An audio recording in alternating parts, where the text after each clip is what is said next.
You can just change nothing else in your business, but you change the price and you can make a ton more money. You can also make less if you do it wrong. It's just not the right use of your time when you're making less than 25K a month done for you. It's easy to sell, hard to deliver because you have to do the work, and do it yourself. But I'm just going to give you an online course or something. It's harder to sell, but easy to deliver. So how to choose the right niche and problem to solve? I'll give you an example. So one of our creators, Menina, she was a dance instructor and she had her own dance studio. And during COVID, it was shut down. So she lost her income overnight.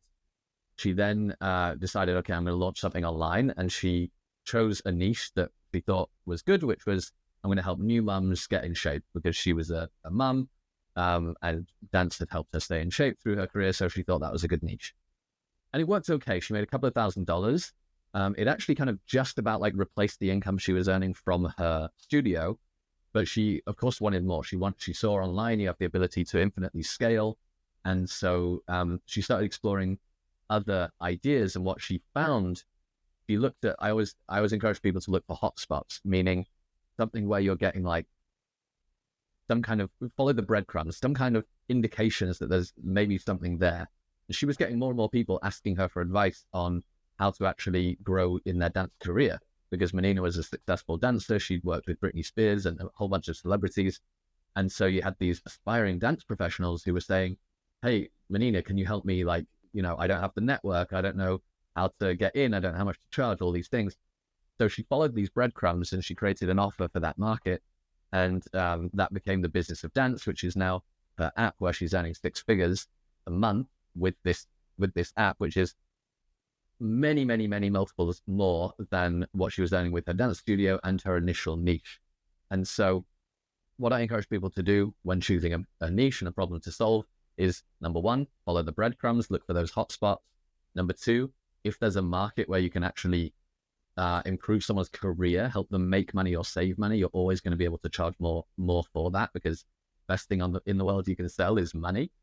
And yeah, that's pretty much it. Nice. Another example to add here would be Cormier. We interviewed him on the $1 Million Creators podcast, and he thought, hey, you know what? So many people are doing cold outreach. So that means they manually send very repetitively email after email after email. Maybe they have some automations there, but still it's quite a big problem to ultimately get actually customers in. You have certain conversion rates, and then you can build the 6, 7, 8-figure business on the back of that, right? So then AI came, and he was like, can actually AI help to automate more, to reach out smarter and more individualized and personalized, right? And then he ultimately set up a lot of systems. Everything runs completely on autopilot. And with that, he's able now to send more than 30,000 emails a day, which feel quite personal. And with that, of course, he generated a really nice business for himself. And he also is teaching that to others. So if someone wants to have more leads, more people, then you can use his systems and work with them in order to get more customers, which is interesting in this new world. And where I would say it's a very clear niche, very clear problem. And the pitch is like obvious that this should work. So let's test it out. And if it works, then it will improve, let's say, the cost per lead, right? And done. Good. Let's move on. How to structure a great offer. Okay, here I'm going to steal the equation from Alex Hormozi. So he wrote this book, $100 Million Offers. And as with all great books, it can be summarized by essentially one statement, which is to create an offer that has a high perceived value, meaning people think it's worth a lot and therefore they are willing to spend a lot on that offer. There's essentially a few items that you need to, a few checkboxes that you need to hit. The first is, what are you selling? You're selling the dream outcome. You need to maximize the dream outcome. And most people understand this intuitively, that if you are selling a weight loss program, you're going to be talking about how amazing it's going to look and feel when you lose weight. Okay. If you're selling a vacation, you're going to be talking about how much fun you're going to be having on the beach in Barbados, right? That's the dream outcome. That one most people get right. But the other 3 are things that most people miss or get wrong. So the second one is you want to increase the perceived likelihood of achievement. So an example that Hormozi uses here, which I love, is the difference in the value between a gym membership and liposuction. A gym membership is worth what? $50 a month, maybe 100, depending on how fancy it is. Liposuction, people are spending $20,000, $30,000 on, okay? And one of the main reasons is the perceived likelihood of success. If I go in for liposuction, the next day, I'm like 20 pounds light, right? Like guaranteed. They literally remove the fat from my body. It's gonna happen. If I get a gym membership, am I really going to succeed? Well, I've tried the gym before. I lost momentum, blah, blah, blah, blah, blah. I fluctuate. Actually, am I really confident when I join the gym that I'm going to achieve my weight loss goals? Maybe, maybe not. So the second thing is increase the perceived likelihood of achievement. And then the two that are left, you actually want to minimize. So the first one is time delay. That is how long between when I give you my money and me achieving the result, okay? So a good example here is if I sold you a program on how to make money and I told you that the way you're going to do that is you are going to put $10 in the bank every month, right? And you're going to get compound interest. So by the time you retire, you've got $1,000, or I don't know what it would be, $20,000, right? There's such a long time delay between when you buy this program and when you achieve the result. That's clearly not worth a lot. But if I can tell you how to make money today, make $10,000 per day by sending, for example, Matthias, a bunch of cold emails or whatever and selling a certain offer, whatever it might be, then of course the perceived value of that offer goes up, okay? The final one is effort and sacrifice. How hard is it for me to do this thing? We can easily go back to the gym example here, right? How much effort and sacrifice is it going to take me to go to the gym 5 days a week? It's going to be painful. I'm going to sweat. I'm going to be panting. It's going to be awful. I'm going to have to give up food that I love, which I really don't want to do. So that's more effort and sacrifice. And by the way, I have to do this for months, if not years, to achieve my weight loss goals. Liposuction, effort and sacrifice, they literally put me to sleep. I'm unconscious while they're doing this thing. I wake up and it's gone, okay? Maybe a week in bed, chilling, relaxing while I recover. So again, the harder it is, the lower the perceived value. So whenever you're making an offer, think about, okay, I want to get the maximum value, meaning I want people to perceive that this is worth a lot and are willing to pay me a lot for it. And then you can maximize and minimize these 4 criteria to create a higher perceived value and a much higher chance that this person that you present this offer to is going to purchase the offer. I think one more thing to add here is, if you're a coach and you start out, right, and you're like, okay, what offer should I create? You can say, of course, like basically 5 things. One is you can create on-demand content, which is the course. You can create a community. You can create an accountability coaching where you hold people accountable to doing X, Y, Z. You can do one-on-one coaching, which is like sharing your knowledge and making sure that they just like get whatever you know. And you can, of course, also do group coaching. So interestingly here is that, of course, if you sell your own time, yes, that's like not really scalable, but it also has a higher perceived value because if you buy someone's time, like an hourly rate, like just it's going to be in the hundreds, right? And it's not like some 7-lesson online course for like $9 or $10 or a Headspace subscription. So you, of course, have a higher perceived value there in the audience. And for that reason, you can charge more. And I would say the second thing is interesting. When you do one-on-one coaching, you have a different time to actually get started, time to market, arguably, because for on-demand content, you first have to create a curriculum, you outline the content, the videos, all of these things. You maybe also not know if it's actually working. You have to price it, create sales pages, lots of things, and then you launch it, and hopefully it works. With one-on-one, you can get started today, like immediately. Reach out to someone, jump on a call, help him, help her, and so on and so forth. And from there, you actually can learn, understand what's the problem of this person. And then if you get the same question over and over again, you can then start to create on-demand content and courses. And the course will almost like will be built by itself, and it will naturally grow. And the more and more questions you get repetitively, you can then point to the course with a deep link and so on and so forth. So you start with the high perceived value. With a few customers, you can already make decent money. And then you can go one level deeper and automate that whole thing.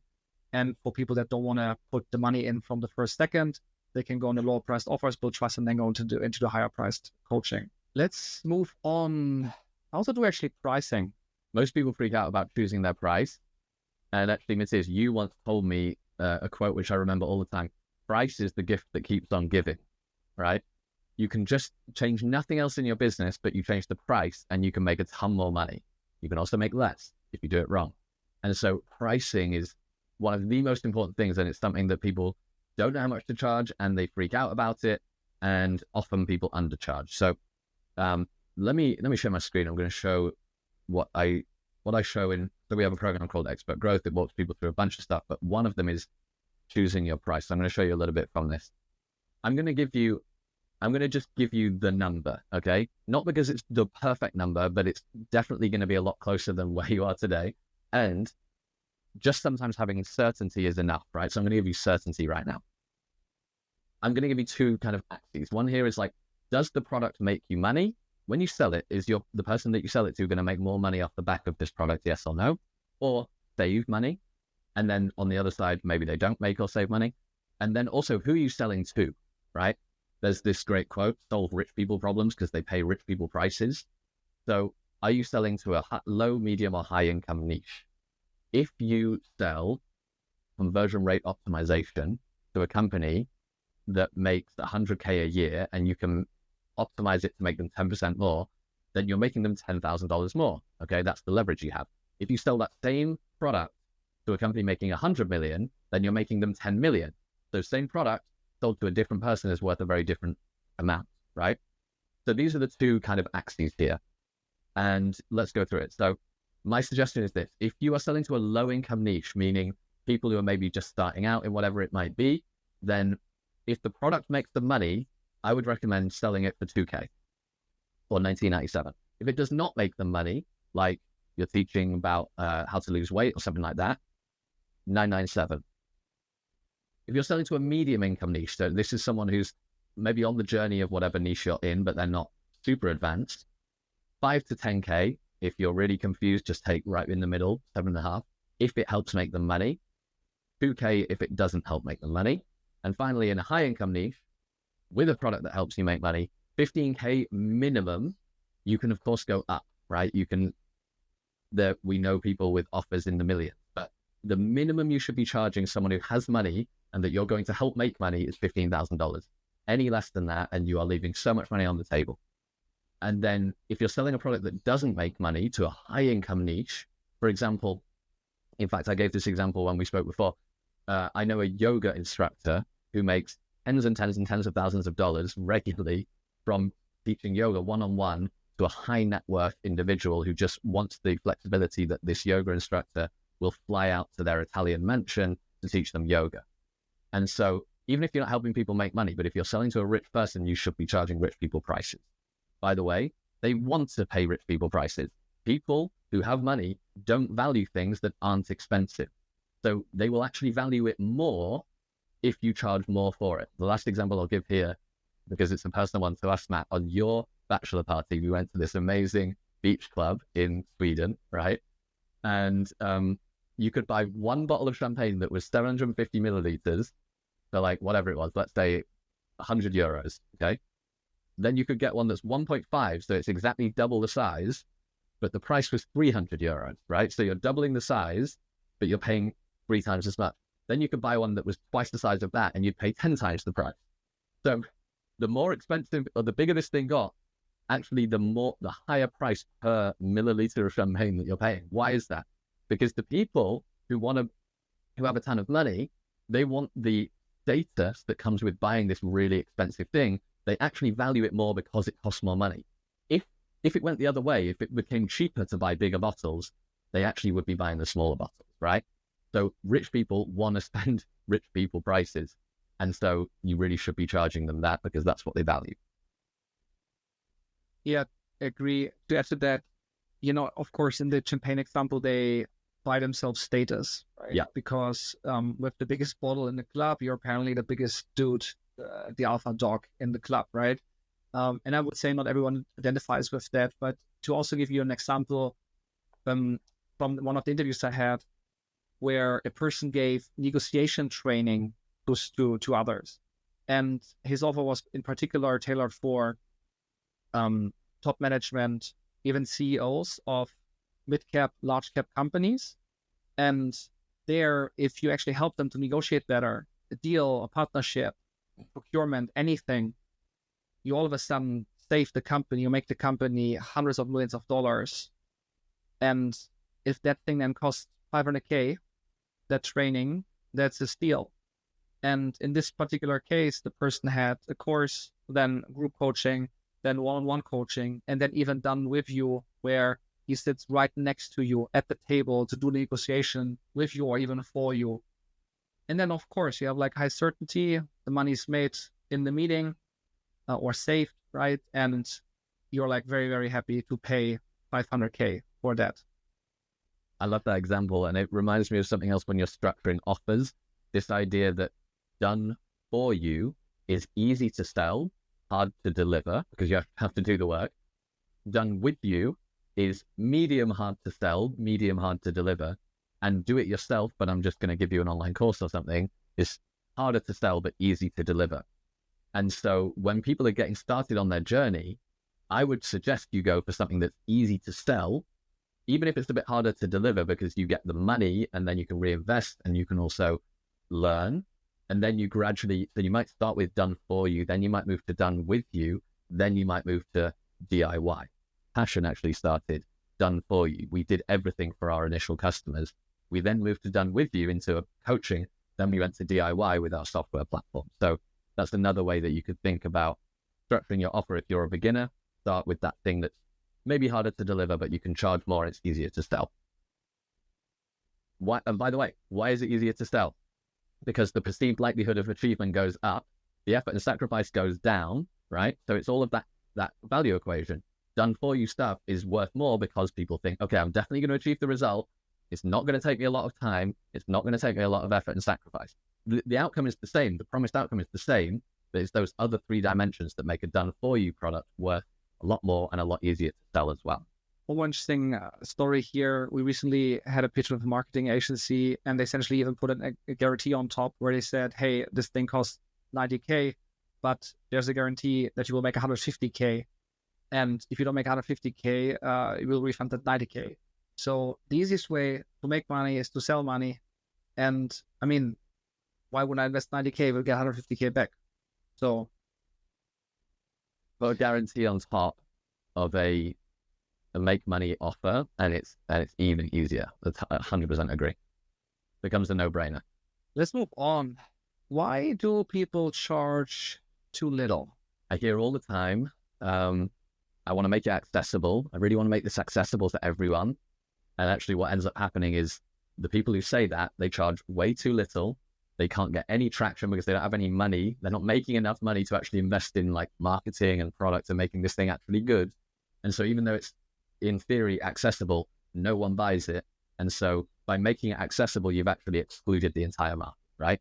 So anyone who's thinking, right, if you're thinking right now, I really want to make this thing accessible, the best way to do that is to get, especially in the beginning, start high price, charge a lot, make money, invest in making this thing more scalable, better, invest in marketing, invest in team, then you can bring the price down and make it more accessible. If you start the other way around, often you won't make it accessible because no one's going to buy it. So one thing is that idea of I want to make it accessible. Another one that I think comes up a lot is that people look at competitors. And so if you're creating an online product, you might look at, well, you know, there's a fitness app. If it's a fitness product, you might say, well, there's a fitness app for $5 a month and there's this for $10 a month. And so they might look like that, which usually what they're doing is they're comparing themselves to huge corporations with massive budgets who can afford to actually, often they'll spend, let's say, $100 to acquire a single customer who pays them $10 a month, and they won't even make any money until month 11 once that customer's been there for 10 months. So these companies, you cannot compete with them. It doesn't make any sense to try. And then that brings me on to the last thing of like why people charge too little is they tend to look at like, what did I put into this versus what is the value of the result worth to the person. And so if I look at like, okay, if I stole, let's say I sell an online course, what does it cost me to deliver that online course once I've already made it? Basically zero, right? So if I just look at my cost of fulfillment, I would value this online course very low. But if I look at the value of the outcome, as we talked about earlier, help a CEO to negotiate a big deal might be worth $100 million to them. So if I look at that outcome, what's the outcome worth? Well, you could easily argue it's worth $10 million. right? It's only 10% of the value I've created. So I could easily charge $10 million for that, even if my cost to fulfill was very low. Okay. So what people do that they shouldn't do is they try and make it accessible. They look at competitors, they look at how much time they put in and what it costs to deliver. What they should do is look at what is the value of achieving the result you're helping people achieve actually worth. And it doesn't just this is easy when you're helping people make money, you can quantify it. But this also is just as valid for when you're not helping people make money. What is the value of currently feeling, let's say you're in weight loss, right? Currently, every time you look in the mirror, you just hate what you see. You're not confident. You go to parties and you don't speak to anyone because you just are uncomfortable in your own skin. You don't go for that promotion. You don't put yourself out there at work. You're lonely because you're not in a good relationship, et cetera, et cetera, et cetera. Imagine solving that, feeling confident, looking in the mirror, being like, yes, this is me, going to the parties, having an amazing time, meeting amazing people, going for that promotion. All of a sudden, what's this outcome worth? It's worth, I would argue, it's basically priceless. And so it's not just when you're making people money that you can actually value the outcome. It's in both cases.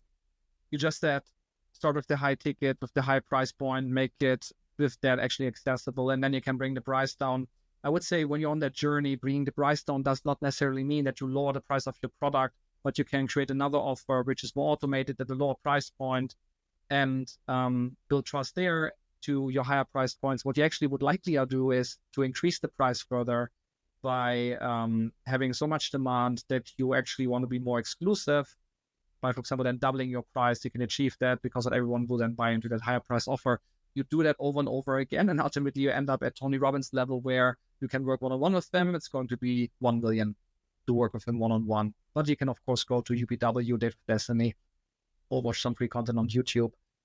I think what's also interesting, I had someone on the show recently, his name is Jonathan, and he comes from a family where the mindset in the family, the culture of the family was always like, yeah, we don't have money, it's hard, we struggle, and we never have money, and it's just an issue, and it's just an inherent thing where he grew up, and that's how he thinks. Even in his language, he said, I'm not going to charge crazy prices, right? Someone that charges 50K, 500K, 100K, it's not even a conversation, wouldn't even think about this, but he charges 200, 300 and thinks it's on the edge to be crazy.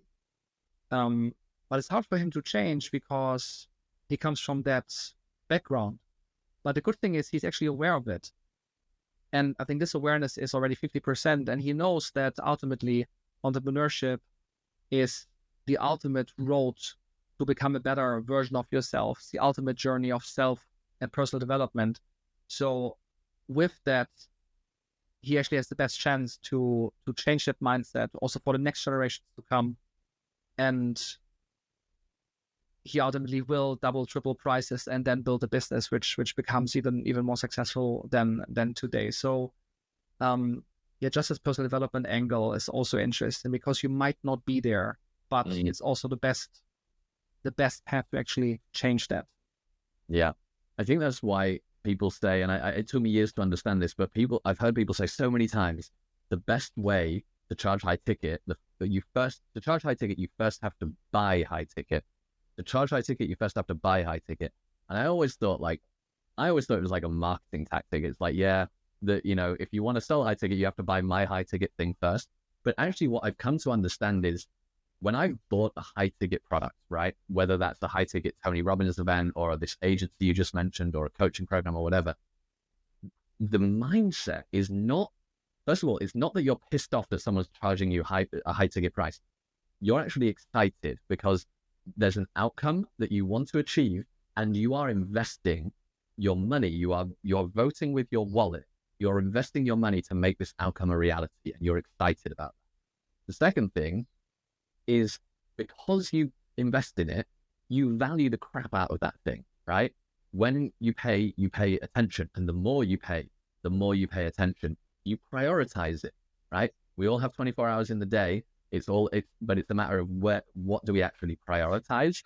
And the thing where you put your dollars is the thing you prioritize. And so when you purchase something that's high ticket for the first time, you realize, wow, this is actually a huge value that this, just literally by buying it, I'm prioritizing the thing that's important to me, and I'm investing with my dollars to get closer to the goal. And now I've got someone who's been there before who's going to help me get there. When you realize that mindset, then this idea that money is evil and charging high ticket is evil goes out the window. So when you're then selling and you say, yeah, the price is 20 grand or 100 grand or 50 grand or 5 grand, whatever, you're not thinking, oh, I'm being evil by charging them. You're remembering the mindset that like, oh, this is actually serving them. This is really going to, if they decide this is the right thing for them, and if I can really help them, right? And of course, those two things have to be true, then you're really serving them by charging a high ticket. Once you have that mindset shift, because I also come from a household of like, my mum was a teacher, my dad was an engineer. The idea of charging people money for things that helps them was almost like, well, it must be a scam if this person's getting rich off helping people, it must be a scam. It's like, would you rather people get rich off not helping people, right? And so I came from that household as well, like that mindset as well. And it was such a big shift and such a difficult shift to realize you can actually be serving people by doing that. I agree. I think one big example that we all can relate to is buying a house. If you buy a house, it's not supposed to feel cheap, like quickly buying a chewing gum. It's a fucking house, right? Like, you likely overstretch. You feel like, holy shit, can we really afford this? Is it going to be too much? And then you look into your wife's eyes, onto your husband's eyes, and the kids, and like all the stories and everything, and then you do it, and you think you might end up under the bridge, go bankrupt, and we all go to shit, and like we all die. But that's like just how it feels to buy a house, right? And if you, let's say, have 50 million in the bank, you will likely still buy bigger house, mansion, I don't know what, where it's still like painful, but it's just what it is. Interestingly, though, it's even more so an unfair advantage to actually make these commitments. I tell you why, because if you, let's say, have 10 million on the bank and you buy this program and it's 10K, you don't fucking care. Like, it's not important. Like, you're just like, okay, I bought it, whatever. If not, I just do something else, right? Like, you're zero committed, zero invested. If you have 2K and you buy this thing for 10K, then you're going to be super invested. And this thing has to work. Like, you will make it work, because otherwise you will die. At least in your head, right? Like, that's the spiral that goes on. So it's an unfair advantage to actually not have the money. And that is painful, because it really makes you more committed than someone that has the money. And for that reason, it's actually beautiful. And it's, again, something that puts you into pain, and pain paired with a big vision is the ultimate formula to grow faster than anyone else. So embrace it and celebrate it. Be grateful for the pain that you get by paying high ticket. Next one. What are great offer stacks? Yeah, so I think let's define offer stack. I think it's the idea that you can have multiple different price points ranging from very low or free or very cheap to very high, right? And I think the question is, what offers should you have? When should you create them? Should they be one time? Should they be recurring? My perspective on this is, in the beginning, if you are in the 0 to 25K a month range, just have one offer.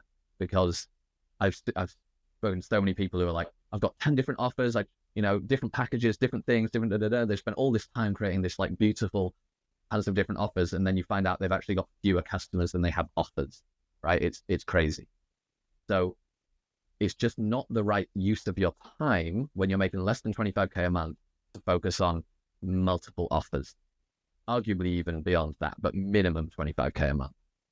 So that's the first thing. The first offer I would create, like I said earlier, if you're just starting out, is something higher priced. I showed you the exact numbers, minimum $1,000, ideally more, and up to 15, 20, 50K beyond, so that you can charge enough that you make decent money, that you get confidence in your business, that you can reinvest the money in your business, that you get the customers that you can actually afford to work with closely enough to get the learnings from them, so you can then automate that in the future and go lower price. So that's where I would start. And then from there, you can really build up and down. It depends a little bit on which niche you're in. If you have the opportunity to go up market because you can sell into a big, a rich people niche, that can work really well. I'll give you a great example. The agency that you just mentioned, they scaled from 50K a month to $1 million a month within 1 year. And they did this with a simple funnel, and the headline on the funnel is, we help e-commerce brands in Germany scale from 7 figures to 8 figures a month, right? From 7 figures to 8 figures per year. That's essentially the translation of the headline. So it's this tiny market of e-commerce founders in Germany making at least 7 figures a year, and they help them scale to 8 figures.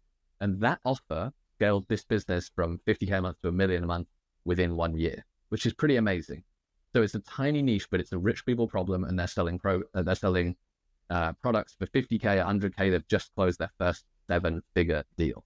So if you have the opportunity to go up market, you have an unfair advantage, because the person who can afford to pay the most to acquire a customer will always win. So the more you charge per customer, the more you can afford to pay to acquire that customer, either through running ads or through paying a sales team or through creating an amazing brand, whatever, different ways of paying for it, but ultimately you're still paying to acquire a customer. The more you charge, the more you can afford to pay to acquire that customer, and therefore you're more likely to win. So I would usually, if you can, I would try and go up market from there.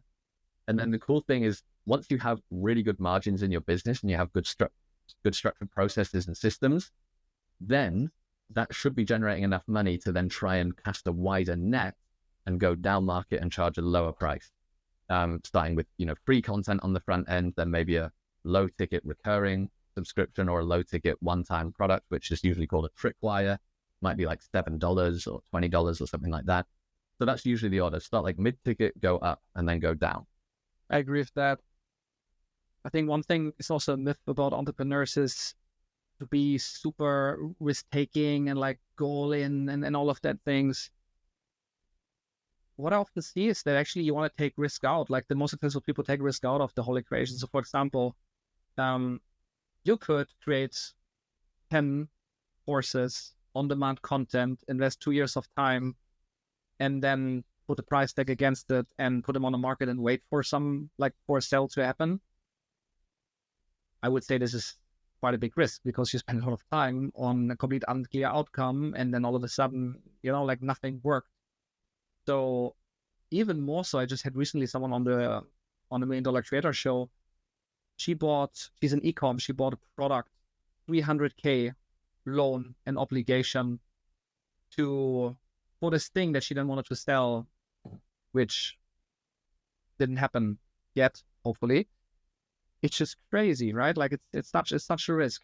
If you work in the beginning with people that have money and you do it one-on-one, you create a deal where it's a win-win, they benefit, you benefit, and you look for creating that return in a short amount of time, and then later you can build an on-demand product out of it. You actually have much less risk, and the returns is much higher. You get testimonials, you get trust, and it's a much more obvious starting point than just building a course and then seeing what happens.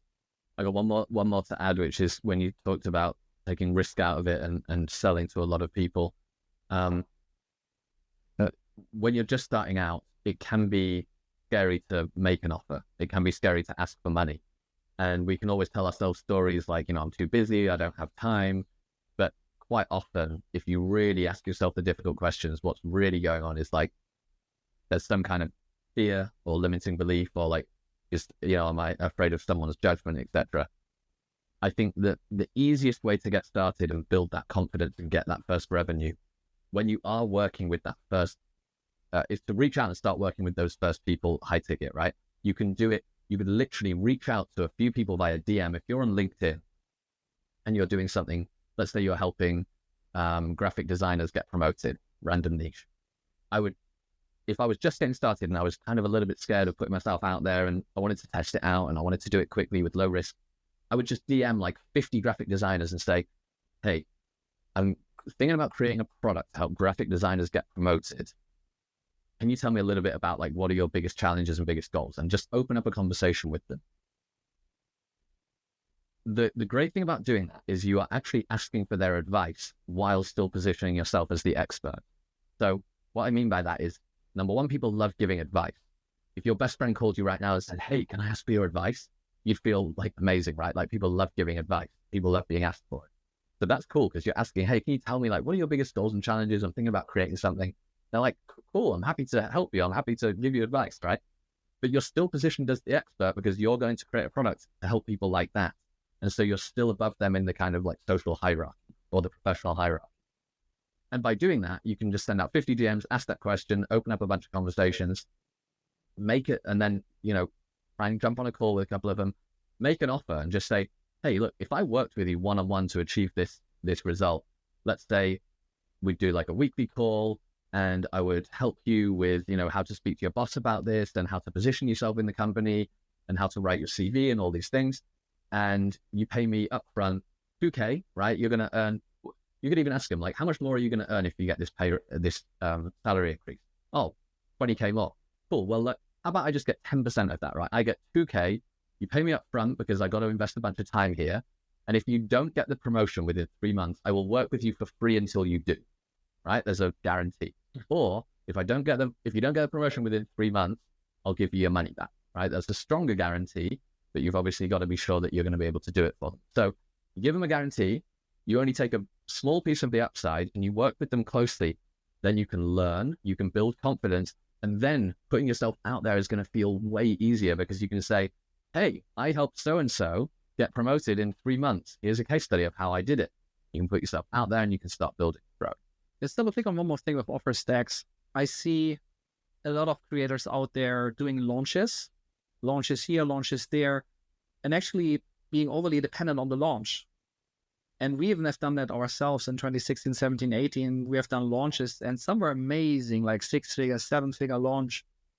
But then the day after, you actually don't make any money, right? And the moment when you have a team in place with paychecks, payroll, it's actually stressful because all of a sudden you're burning money, you're losing money, and it doesn't really make the business sustainable, predictable, and you always think, what if the next launch doesn't go well, and so on and so forth. On the other hand, there are launches that make sense. For example, I don't know, Black Friday is always a big one, right? But I think you have to have a big foundation and a sustainable foundation in place where you constantly have certainty on actually getting money in. There's 2 ways to do it. One is the obvious one, recurring offers. So you, instead of charging one-time fees, you go into recurring. And with that, you know it's 8 out of 10 people will stay month on month, quarter on quarter, year on year. And with that, you can actually plan and you know that you will make another year, a certain amount of money. And you all of a sudden get out of this insecurity and you have certainty on what is really coming. Another thing where actually the offer stack is helping, if you then at some point have multiple offers, then after someone has purchased an offer and completed the offer, he will get has more trust in you. And then of course, there will be the next problem that this person has. And then you can ascend the person, upsell the person into the next offer. And you know already if someone buys today, he will first buy A, then B, C, D, E, F based on these conversion rates. And then you will get this lifetime value over the next 3 years and so on. It also makes it more predictable. And with that, you can then actually commit more to the business, professionalize the business, level up the team, and so on as well. I just had someone on the show. She's making on a good launch 20K, 50K. She still works full time because she's a mother with 3 kids. And she's just like, what if something doesn't go right? And, then no money's coming in. So rather like stick to my full-time job. If she would make 20 to 50K guaranteed month on month, she wouldn't do that. So it has a huge impact on your business, on yourself, on your family. So how can you actually go from launches to predictable income with launches on top? Yeah, exactly. Once or twice a year. And the reason launches work is because you have urgency and you have scarcity, right? So human beings, we're always trying to conserve calories. We're like survival machines, right? And so when we don't want to make decisions because making a decision takes brain power, calories, etc. So we always want to kick the can down the road. It's human nature. And so when there's an offer where there's no urgency, no scarcity, you can get it anytime, most likely you don't do it. But when there's a launch and it's like, it's happening now, like the game is happening right now. Are you going to watch the Super Bowl? Yes or no? You're going to watch it. But if the Super Bowl happened yesterday, are you going to sit there and watch the entire Super Bowl the next day? No, because you don't have the urgency and scarcity. The recording will be there forever, right? So that's why launches work. Then to create this certainty that you just described, you need to think about, how do I create urgency and scarcity in an evergreen way? So a good example is, okay, I can only take on 10 clients a month because then I'm completely out, right? And so far this month, I've taken on 8. I've also got a wait list of people who want to join next month. So, if you do want to join, we're going to be starting in 2 months from now, okay? That means that you can always sell this product. It's evergreen, but there's real, genuine, not fake, genuine scarcity, where there's a limited number of seats and an urgency to secure one of those seats, but it's happening every month. It's not only happening on launch days. I agree. Another company that does that really well is Apple with their iPhone, right? Not really an attention game where they're not like suddenly launching the iPhone 16, all of a sudden it's in the store. No, there's like a keynote. There is like this event, September 16th or whatever. You have rhythms, when stuff is coming, people are waiting, people get all hyped. And you have news outlets talking about it and so on. The same for cars, right? New version comes, new product comes. It's coming from there, and actually it works. But the additional effort, of course, then needs also to, it's less evergreen, less automated, but it's important as well. Maybe that's like another last one. Let's see if we can close on this one. Going evergreen, I think this is something which a lot of people are interested in. What does it actually mean going evergreen, and what are some really cool tactics to get there?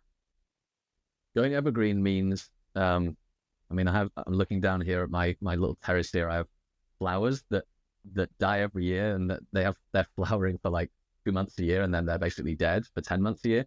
And then I have another type, which is a rhododendron, that's like green all the time, right? I love this one that's green all the time because it's like nice, even in December. So evergreen literally means it's always green. You're always making the green. You're always making money every month.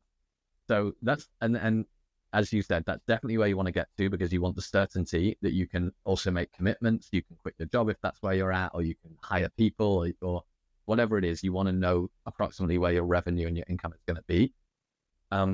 In terms of how to get there, implementing urgency and scarcity in a way that is always true is a really good way of doing it.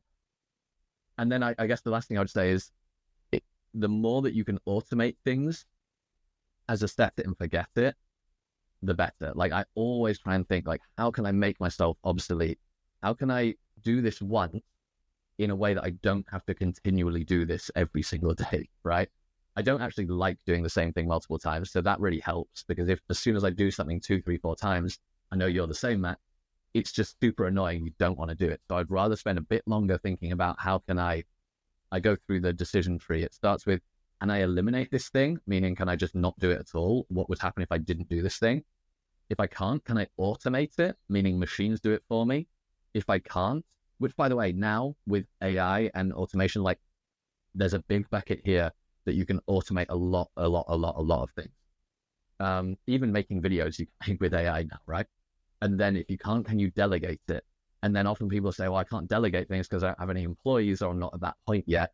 But you can hire, a part-time VA for like $5 an hour or something who can actually do a lot of this busy work for you. So you've delegated it. And then only if you can't eliminate, automate, or delegate do you then actually focus on this thing yourself. And again, ideally not something that you have to do over and over again. So it's like, make money all the time, urgency and scarcity, and then think about how can you make yourself obsolete.